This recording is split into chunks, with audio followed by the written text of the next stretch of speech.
JPFA ya. Kenapa JPFA menarik?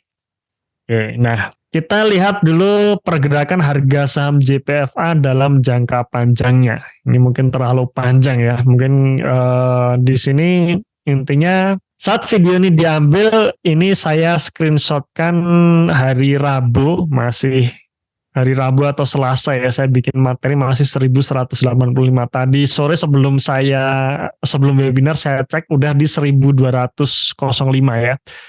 Ya baru naik dikit lah ya.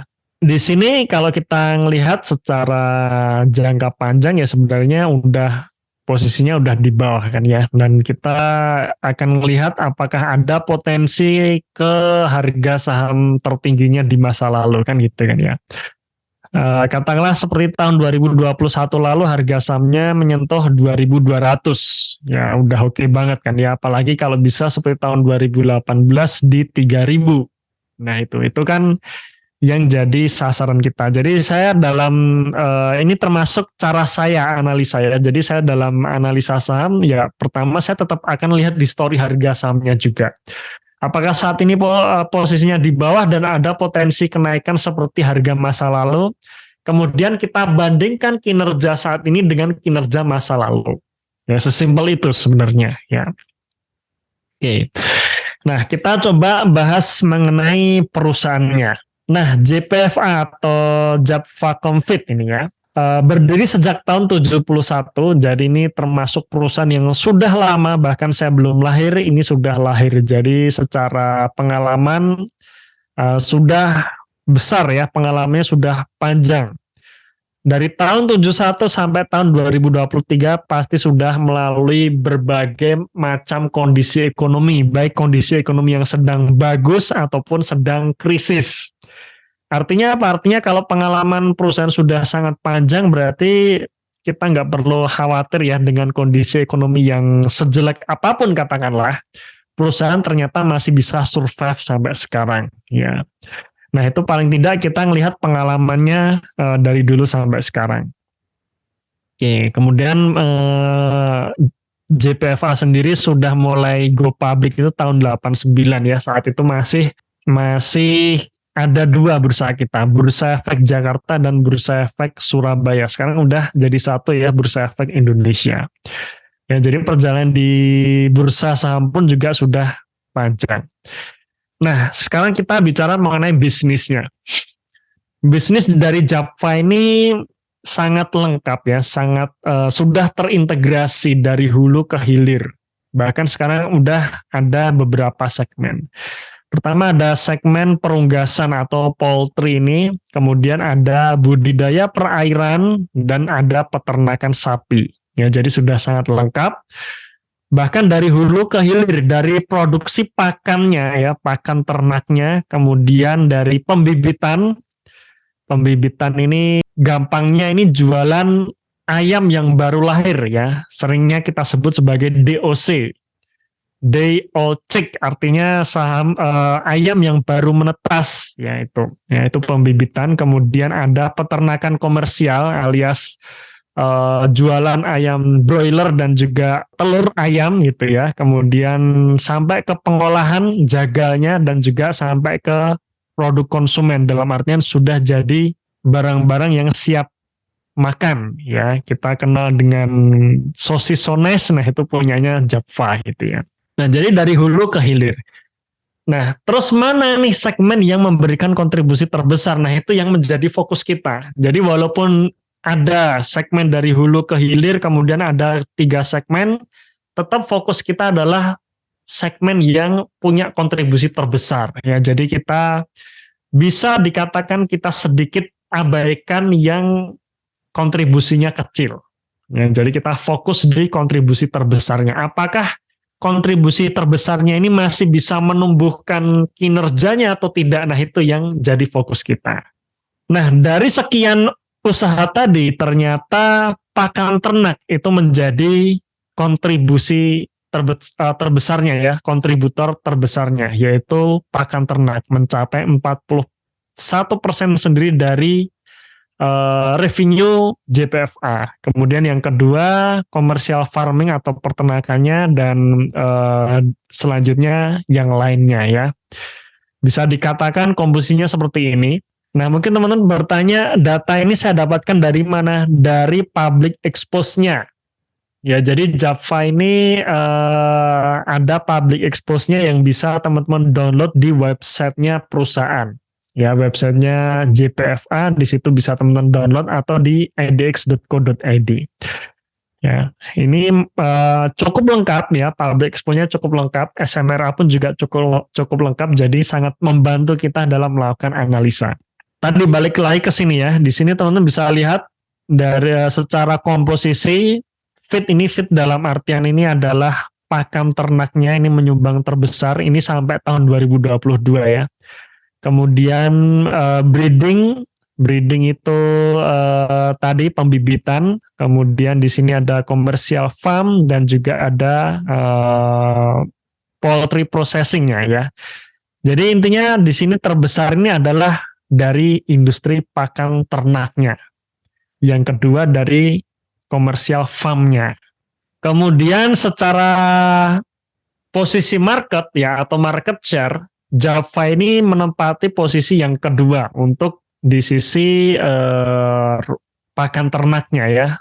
Nomor 2, yang nomor pertama ini CPIN, yang ketiga ini Malindo ya, Main. 40 sisanya yang lain ya, jadi termasuk perusahaan besar. Kenapa nggak CPIN, kenapa nggak Main gitu? Jawabannya nanti kita akan bahas. Sebenarnya intinya ya dari sisi harganya paling menarik itu JPFA sih ya, dari sisi kinerjanya pun juga paling menarik JPFA. Oke. Nah, JPFA sendiri ternyata kalau nanti teman-teman lihat di dalam value sheet atau di sini ya, ternyata salesnya ini konsisten naik. Jadi secara revenue ini sebenarnya bagus banget, stabil naik. Dari tahun 2010 sampai tahun 2022 ini revenue-nya selalu naik. Ini yang menarik. Cuman secara laba bersih ini cukup volatile. Ya, jadi revenue-nya konsisten naik tapi laba bersihnya cukup volatile. Kenapa? Karena memang bahan bakunya ini yang harganya ini cukup volatile. Jadi bisa dikatakan harga bahan baku dari Japfa ini termasuk komoditas ya. Komoditas yang dimana harganya ini secara cepat bisa naik, bisa turun. Dan itu yang nanti menjadi perhatian kita. Ya, yang menjadi perhatian kita dalam artian ketika nanti bahan bakunya turun, ini menjadi menarik untuk Japfa. Ketika nanti bahan bakunya naik, nah berarti akan tertekan. Nah, kira-kira di situ. Ya, di situ. Dan ya bagusnya kita masuk ya saat kondisinya tertekan seperti sekarang. Sekarang kondisinya sedang tertekan. Nanti ketika kondisinya bagus karena revenue-nya konsisten naik, itu nanti akan membuat marginnya tebal dan itu membuat laba bersihnya naik signifikan. Oke. Nah, lalu kalau kita bicara tadi mengenai pakan ternak, bahan bakunya apa nih? Itu kan, bahan bakunya apa? Nah, di dalam public expose ini sudah dijelaskan. Ada 2 bahan baku yang membuat margin dari bisnis poultry feed itu naik turun. Yaitu yang pertama harga jagung, yang kedua harga kedelai, dan ternyata yang ketiga ada faktor kursnya, dolar rupiahnya. Karena ternyata bahan baku kita, jagung maupun kedelai ini juga impor ya. Indonesia sendiri juga masih impor kedelai. Nah, antara jagung dan kedelai gedean mana? Jawabannya gedean jagung. Jadi komposisi antara jagung dan juga kedelai ini paling besarnya di jagung. Sejak tahun 2020 sampai saat ini harga jagung ini selalu naik. Dan ini membuat margin dari bisnis pakan ternak ini menurun gitu ya di sini kan ya. Di sini ini yang kolom orange ini adalah marginnya, kemudian garis warna kuning ini adalah harga jagungnya ya. Jadi harga jagung naik, marginnya turun. Cuman di Japfa sendiri mengatakan di akhir tahun posisi September harga jagung turun gitu ya. Dan juga kalau kita ngelihat di trading economics harga jagungnya turun.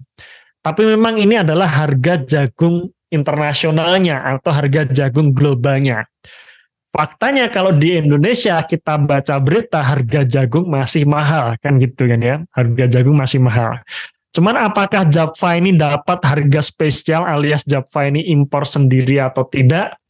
Ya kita nggak tahu gitu ya. Kita nggak tahu, tapi di sini dari Java sendiri mengatakan bahwa untuk harga bahan baku sendiri di posisi menjelang akhir tahun 2023 ini mengalami penurunan, walaupun harga jagung naik. Tapi kita bisa anggap bahwa saat ini harga jagung masih naik, itu aja ya. Berarti artinya kondisinya saat ini masih tertekan. Nah, apa yang perlu kita perhatikan nanti? Nanti ada di slide mengenai segmen operasinya ya. Kemudian di sini ya, walaupun harga jagung itu naik, ternyata Java ini mampu melakukan pass on, dalam artian kenaikan harga bahan baku itu bisa dipass on kan ke harga pakan ternaknya, dan itu membuat harga pakan ternak naik. Maka yang nggak heran juga ya kalau kita baca berita, memang peternak-peternak kita masih di istilahnya masih rugi gara-gara harga pakannya naik ya. Harga pakan naik karena harga bahan bakunya naik. Ini tadi. Ini faktornya ya. Selain itu tahun 2021 margin dari bisnis pakan ternak ini terpengaruh juga selain harga bahan baku adalah kenaikan harga logistik ya. Jadi harga logistik atau harga transportasi naik itu juga membuat marginnya menipis ya, dan itulah yang membuat akhirnya kinerja Java ini tertekan ya di tahun 2022 bahkan tahun 2023 ini tertekan ya. Kuartal 1 kemarin Java membuka rugi ya, rugi bersih. Kemudian di sisi lain di bisnis peternakannya itu juga dipengaruhi oleh harga DOC maupun harga broilernya ya, yang dimana tahun 2023 kemarin sempat turun harga DOC maupun harga ayam broilernya. Ya, tetapi kita melihat di semester 2 ini harga DOC maupun harga ayam broilernya mulai rebound. Ya, kita merasakan harga ayam, kita bisa baca berita juga harga ayam naik ya, harga telur naik, harga ayam juga naik. Nah, ini yang juga bisa membuat kinerja dari JPFA ini bisa rebound lagi. Ya, jadi di sini kita anggap harga jagungnya masih naik. Ya, kemudian kemarin tertekan karena harga ayamnya turun. Nah, sekarang kondisinya adalah harga ayamnya udah naik. Harga ayam udah naik, harga jagungnya masih tinggi. Nah, ini sudah menjadi kabar yang bagus. Tinggal kita tunggu harga jagungnya turun yang ya kita juga nggak tahu kapan. Tapi paling tidak ini yang kita tunggu. Kalau masalah pakan ternak 41% ini nggak masalah ya, karena pakan ternak ini bisnis yang menarik untuk Java, yang menjadi bantalan dari kinerja Java adalah pakan ternaknya. Tapi kita juga butuh bisnis peternakannya ini juga positif. Jadi kalau pakan ternak positif, kemudian peternakan positif, nah ini yang membuat kinerja JPFA akan naik, dan itulah yang nanti kita tunggu ya untuk men-trigger kenaikan harga saham JPFA. Oke ya. Nah ini dari JPFA juga, ini adalah average monthly prices of broiler dan DOC-nya ya, harga DOC maupun ayam broilernya menanjak naik ya, menanjak naik, apalagi kalau nanti di akhir tahun ada fenomena Natal ya, Natal dan Tahun Baru. Ada libur panjang, orang-orang pada mudik nih, biasanya harga ayam akan naik gitu ya, dan itu menjadi sentimen positif untuk JPFA ini ya.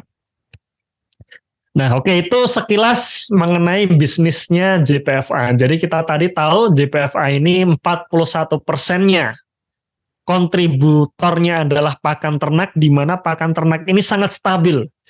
Jadi yang membuat revenue dari JPFA ini selalu naik adalah karena di bisnis pakan ternaknya. Nah, yang nggak stabil adalah di peternakannya, gitu ya. Pakan ternak stabil walaupun harga bahan baku seperti jagung, kedelai naik, tapi dia bisa pass on kan di harga pakan. Cuma memang efeknya ke bisnis peternakannya ya.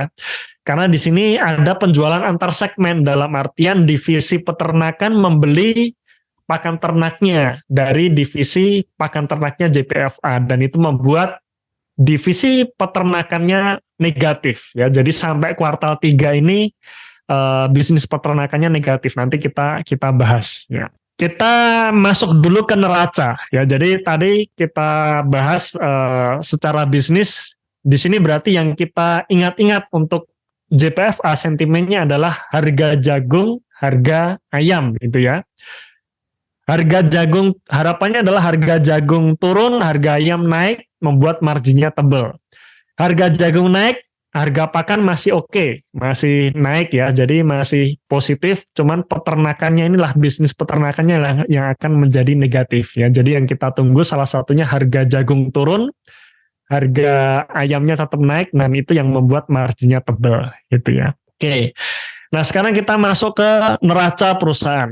Nah untuk neraca, biasanya yang saya lihat pertama adalah kas ya. Nah kasnya ini sebenarnya termasuk kecil ya, secara persentase maksud kami ya.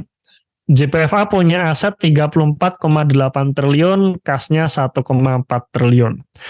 Di sisi lain, hutangnya cukup tinggi, hutang jangka pendeknya cukup tinggi 4,4 triliun ya. Jadi secara likuiditas sebenarnya Java ini sedikit seret. Nanti ada perhitungan hutangnya, di mana hutangnya ini ternyata naik ya, tahun 2022 dan 2023 ini ternyata naik hutangnya.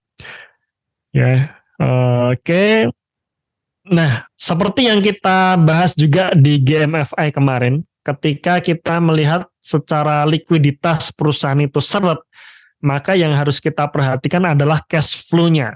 Cash flow perusahaan ini harus positif. Kalau cash flow-nya sampai negatif ya, hutangnya tinggi, kemudian kas-nya, saldonya kecil, dan cash flow-nya negatif, itu udah berat itu nanti ya, itu berat sekali. Ya, jadi kalau hutangnya tinggi, yang kita perhatikan cash flow-nya harus positif. Nah, harapannya cash flow dari JPFA ini selalu positif. Sampai bulan September, cash flow-nya cukup bagus, ada 1,3 triliun cash flow bersih ya. Salah satunya kenaikannya dari penerimaan pelanggan 37T. Ini senilai dengan omsetnya. Jadi penerimaan pelanggan sama dengan omset itu menurut saya bagus ya. Omsetnya juga 37T. Nah, berarti kalau penerimaan dari pelanggan itu sama dengan omset, piutangnya terjaga. Ya. Yang parah adalah ketika penerimaan pelanggannya kecil, omsetnya besar, nah itu biasanya piutangnya gede. Kalau piutangnya gede, cash flow-nya negatif, nah itu jadi problem. Ya, jadi problem. Tapi kalau di sini omset sama dengan penerimaan dari pelanggan, itu piutangnya terjaga. Jadi menurut saya masih aman. Ya, menurut saya masih aman. Cuman tetap ya, nanti selalu kita pantau di laporan arus kasnya. Ya. Kemudian secara kinerja, baik dari itu omset maupun laba bruto secara tahunan mengalami kenaikan yang sangat kecil ya. Omsetnya cuma naik 2,6%, laba brutonya bahkan minus ya, minus 3,6%. Laba bersihnya secara tahunan minus 34%. Nah, ini nanti ada yang menarik nih. Secara tahunan memang masih minus, tapi secara kuartalan growth-nya bagus. Nah, ini yang kita cari ya, yang kita cari growth dari kuartalan. Java ini termasuk bisnis atau saham cyclical ya. Yang dimana kalau kita bicara mengenai saham cyclical, kita harus pantau kinerja kuartal by kuartal. Berbeda kalau misalkan kita bicara mengenai saham yang dia tidak tergantung oleh musim, ya, tidak tergantung oleh musim, kita tetap acuan utamanya ya bisa tahunan. Tapi kalau kita bicara mengenai cyclical, ini harus lebih cepat, dalam artian kita pantaunya itu kuartal by kuartal ya. Gampangnya gini, kalau kita punya saham BBRI, kita bisa katakan kita mantau atau nge-review 6 bulan sekali atau setahun sekali itu oke gitu ya, nge-review kinerjanya. Bahkan setahun sekali deh BBCA itu oke ya, kinerja akhir tahun aja gitu kita review itu oke. Tapi kalau saham cyclical itu harus kuartal by kuartal. Ya, karena siklusnya biasanya tidak terjadi hanya di akhir tahun, tapi biasanya pertengahan tahun itu sudah di puncak, kemudian kuartal berikutnya bisa jadi turun ya. Itu saham-saham cyclical seperti itu. Ya, nah, di sini menariknya adalah Java sendiri secara kuartalan growth-nya bagus walaupun secara tahunan masih minus. Ya, nanti kita lihat, kita cek. Nah, lalu selain itu apa yang perlu kita cek lagi? Nah, di sini ya, di sini di informasi segmen. Jadi kalau misalkan teman-teman pegang JPFA, maka perhatikan selalu di informasi segmen ini. Kita tadi sudah melihat ya bahwa kontributor utamanya adalah di pakan ternak. Yang dimana di pakan ternak ini terbesarnya ternyata penjualan antar segmen. Artinya apa? Artinya divisi peternakan itu membeli pakan ternaknya dari divisi pakan ternak. Ya, jadi kalau divisi pakan ternaknya ini menaikkan harga pakan ternak, ya akhirnya berimbas ke divisi peternakannya seperti itu. Ya. Dan di sini divisi peternakannya masih negatif. Pakan ternaknya sudah positif, pembibitannya sudah positif, peternakannya masih negatif. Ini ada kemajuan dibandingkan posisi Juni 2023. Posisi Juni 2023, pembibitannya masih negatif, peternakannya pun juga negatif ya. Kuartal 1 pun juga demikian, pembibitannya negatifnya tinggi, peternakannya pun juga negatifnya tinggi. Nah, sekarang posisi kuartal 2, pembibitannya sudah positif, peternakannya masih negatif. Nah, kita tinggal tunggu ini yang peternakan. Peternakan ini apa? Istilahnya sentimennya apa? Di harga ayamnya gitu. Harga ayam naik, harga telur naik, ini berarti bisa memperoleh margin yang gede. Ya harapannya harga jagungnya turun sehingga harga pakannya juga bisa ikut turun dan nanti marginnya makin tebal gitu ya. Tapi intinya di sini yang kita perhatikan nanti adalah 3 segmen ini harus positif. Kalau kita misalkan punya saham JPFA. Ya ini mirip kayak Elsa kemarin ya. Elsa kemarin tuh sektor hulunya masih negatif, kemudian midstreamnya udah positif, kemudian hilirnya udah positif. Yang kita tunggu hulunya positif. Nah akhirnya hulunya udah positif, harga sahamnya perlahan-lahan naik gitu kan. Saat kita bahas di Elsa itu kan masih 320-an kan ya. Akhirnya setelah positif naik. Nah kita tinggal tunggu untuk Elsa ini sekarang sentimennya gitu. Nah sama juga dengan JPFA. Yang kita tunggu adalah peternakannya ini positif. Didorong oleh kenaikan harga ayam di mana akhir tahun ini kita ngelihat berita-berita harga ayam juga udah mulai naik, harga telur naik, ini juga nanti bisa mendorong ke kinerja di segmen peternakannya ini ya. Oke. Nah, ini perbandingan tahun 2022 kemarin dan di sini ya. Sekarang bahan bakunya adalah di yang kita perhatikan harga jagungnya ya. Harga jagung ini menjadi bahan baku utama untuk pakan ternak yang dimana pakan ternak ini yang nanti akan ya tadi mempengaruhi ke margin dari peternakannya dan sebagainya. Iya.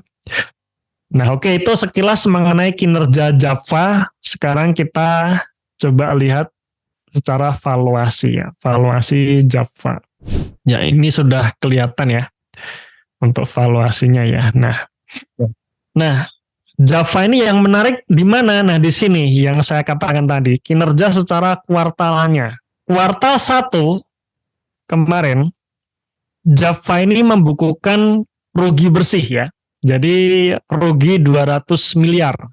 Kuartal 1 membuat harga sahamnya jatuh ya. Masuk ke kuartal 2, ini sudah positif nih. Ada kenaikan, baik kenaikan omset, kenaikan laba bruto, dan juga kenaikan laba bersih. Yang dimana kenaikan laba bersihnya secara kuartalan 233%. Ini minus karena hitungnya dari rugi ke laba ya. Jadi sebenarnya bisa kita katakan ini naik 233%. Di kuartal 2-nya ya, kuartal 2-nya ada kenaikan signifikan. Kuartal 3-nya naiknya makin signifikan lagi.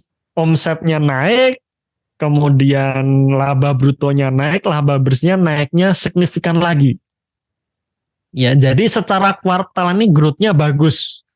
Dari minus 200 miliar, kuartal 2 jadi laba, membukukan ya kuartal 2 ini posisinya hanya di April dan Juni, sampai Juni itu bukan laba 331 miliar, kuartal 3-nya kuartal 3-nya tok membukukan laba 855 miliar. Sehingga secara tahunan labanya menjadi 937 miliar ya. Jadi secara tahunan memang turun 34% ya. Tetapi secara kuartalan ini growth-nya bagus. Nah, jadi secara growth itu sudah bagus. Sekali lagi yang kita tunggu berarti adalah di segmen peternakannya itu harus positif. Bagaimana supaya segmen peternakan positif? Harga ayam naik, harga telur naik ya, harga ayam naik, harga telur naik. Ya harapannya sih bisa harga jagungnya juga ikut turun. Itu mantep banget ya, tapi paling nggak harga ayam naik, harga jagung naik itu sudah membuat segmen peternakannya positif. Nah itu yang kita tunggu di situ. Kemudian kita coba lihat sheet historik kinerja ya. Nah ini bagi teman-teman yang mungkin belum tahu cara membaca value sheet-nya, ini juga sudah ada di dalam online course-nya ya, tentang cara tutorial input value sheet dan juga cara membacanya.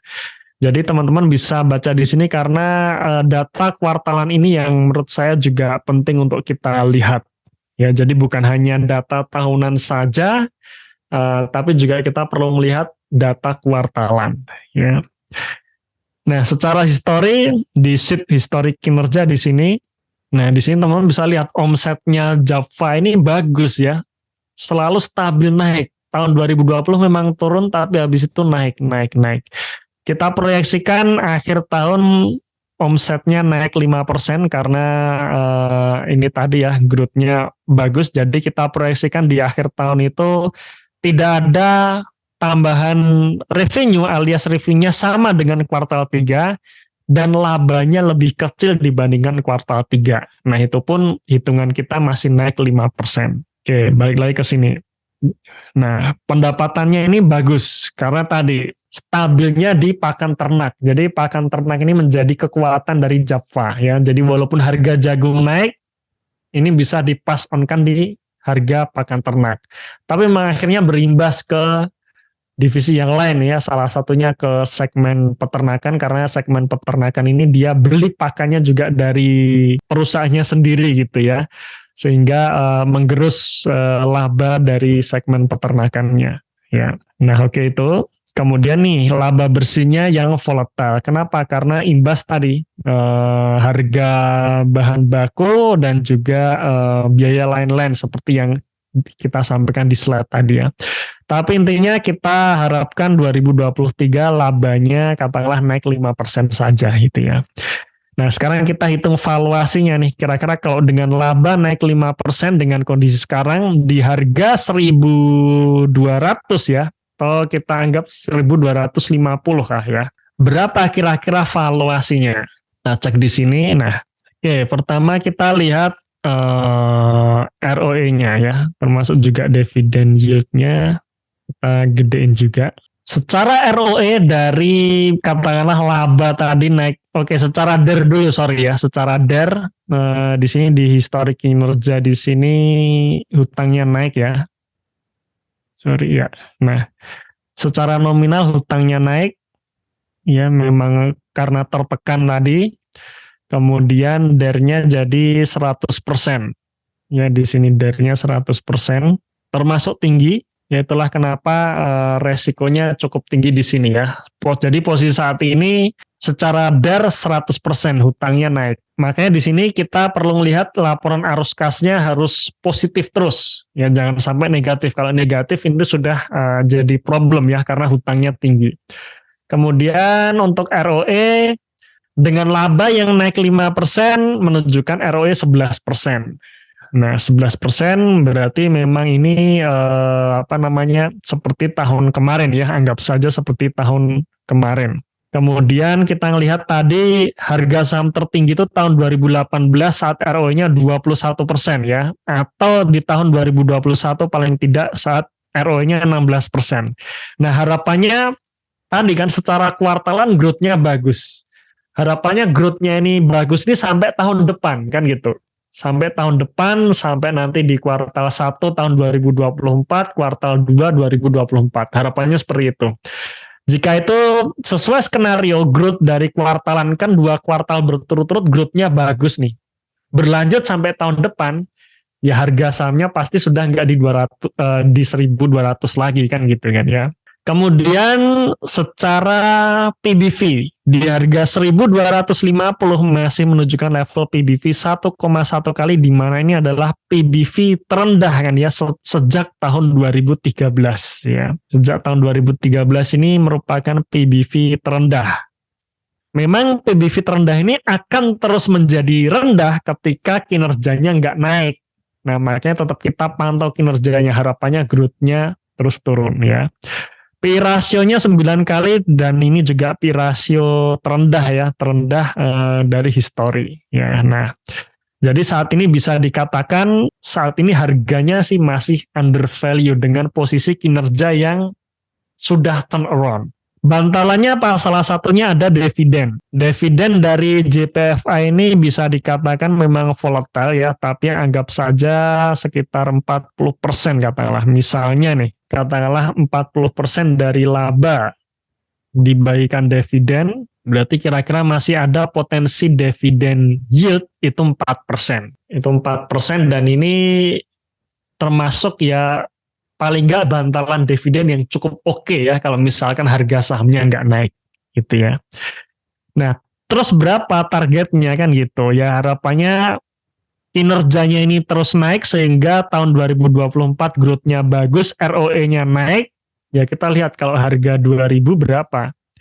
Harga 2000 PBV-nya ya 2,5 kali ya, seperti tahun 2021 kemarin. Kan tadi kita incarnya seperti tahun 2018 itu di harga 3.200, atau seperti tahun 2021 di harga sekitar 2000-an ya. Cuman 2021 kemarin yang kita lihat di sini, PBV di sini ini adalah harga saham akhir tahun. Sedangkan kalau kita melihat puncaknya itu di sekitar kuartal 2 ya, kuartal 2. Oke, jadi menurut saya ada potensi ke 2000 dengan catatan ya, growth-nya ini tetap terus tumbuh.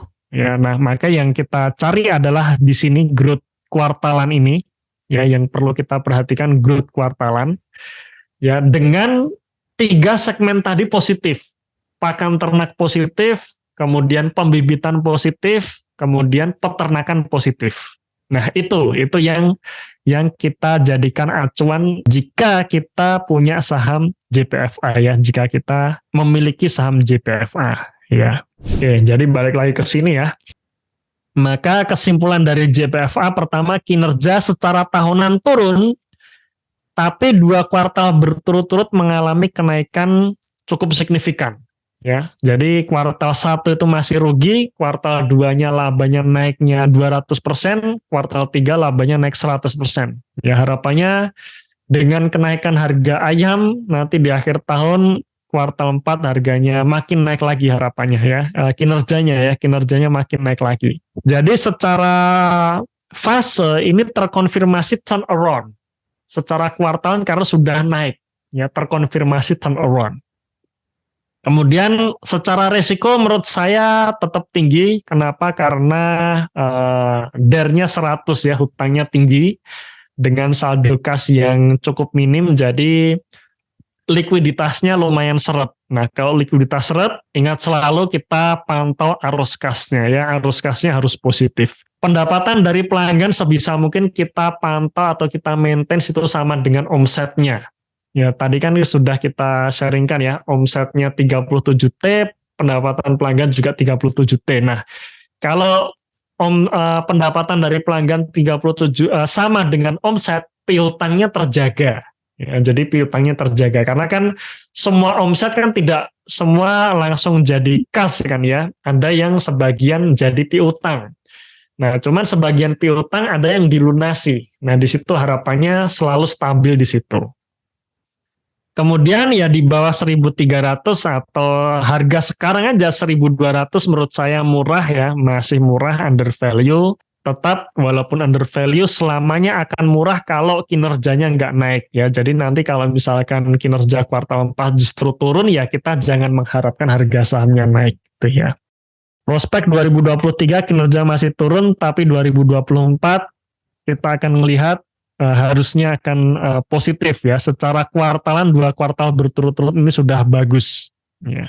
Key point ya arus kas harus selalu positif, omset harus naik ya, harus terus naik dalam artian growth, labanya juga harus naik. Kemudian kalau misalkan kita mau beli Java ya sudah beli lamsam aja kalau saya.